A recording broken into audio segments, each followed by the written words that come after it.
What's up, TiringADrone.com. Today I'm going to be doing a final review over this 808 keychain camera. Now 808 is just kind of the class that it is. It's not specifically that type of keychain. I got this for $8.99. Reviews were mixed. Got 3 people that said worked great, worked awesome, and then there's one that just said save your money, throw it in the trash. Should have probably listened to the person that said save your money, throw it in the trash. I've spliced in some video recorded with this. I bought it, as an easy replacement to swap on and off different quadcopters that had its own battery source.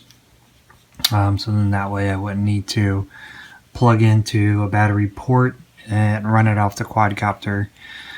Took a micro SD card, which it does have. I have a 8 gig in there. Didn't come with one, but that's not to be expected. It uses an older charger port style, which is a USB, whereas most chargers are micro USB. So it's very confusing whenever you try to use this and record something, and I'll show you why. Is that you push down on this button to turn it on. It gives you a solid flashing light, or at least it's supposed to. It's probably because I don't have the memory card in here. So whenever you turn it on, it gives you a solid light right here. So this tells you that it's on. If you push this button here, it takes a picture, flashes once, and then if you hold down on this and let go, it's supposed to flash 3 times, and now it's in the recording mode. So it's supposed to be recording, and I'll show you what the recording looks like. It's not 720 by 480. It's terrible. Had nothing to do with the vibration of the quadcopter, because I just had it sitting on the quadcopter without the motors on, nothing running, and the quality was terrible. It was in the middle of the day, so lighting was not an issue either. This thing's just a bad camera. So these buttons are non-functional, and I get why the light goes off. So that way, if you're in a secret meeting or you truly are a spy, the light wouldn't be a clear indicator that you're filming somebody. But since this is a quadcopter I'm using it for and trying to fly it on there, I kind of need to see the light to know if it's on or if it's off. And as soon as the quadcopter took flight, and I did this on 2 different flights, it happened on 2 different occasions, and the video should be playing down in the bottom right, the quadcopter just shut off for no reason. So, maybe a 5-minute interval. Additionally, the timestamp on there, you got to go in and edit a text file in order to be able to change the time and date on there, but there was no real way to remove it.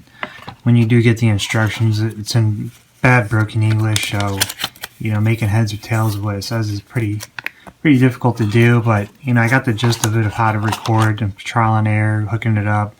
The only nice thing is that you can plug directly in here, read whatever's on this SD card, so you don't have to take the SD card out each and every time. So you don't have to have an SD card reader. You just need a USB port on your computer. So terrible buy. This thing was $8.99. I know, hey, what are you supposed to expect for that amount of money? But probably something as advertised. If it recorded in 720 by 480, I'd be happy with that.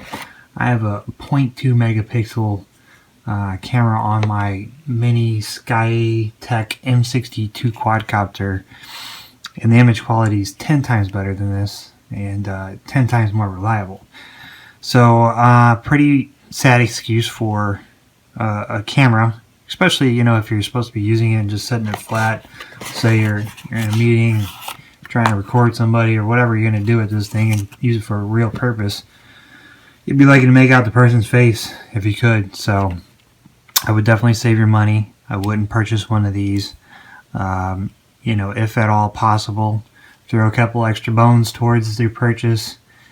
Get maybe like a $20, $30, quadcopter camera that's, 2 megapixel, 3 megapixel, or, if you got, $60 to spare, which is $50 more, possibly pick up, an action camera knockoff of a Mobius, or possibly a Mobius if you want something that's around the 808 size. So unfortunately, big thumbs down for this one here. I will not be using this in the future. I was just hoping that I could put something cheap on my quadcopters, get some in-flight video on the maiden or the first flights, and this does not appear to be a solution. So I'll keep searching. I'll try to find something that's a little bit better. But if this video helped you out in any way, definitely leave a like. Be sure to subscribe to the channel for more upcoming flight videos, unboxings, and reviews.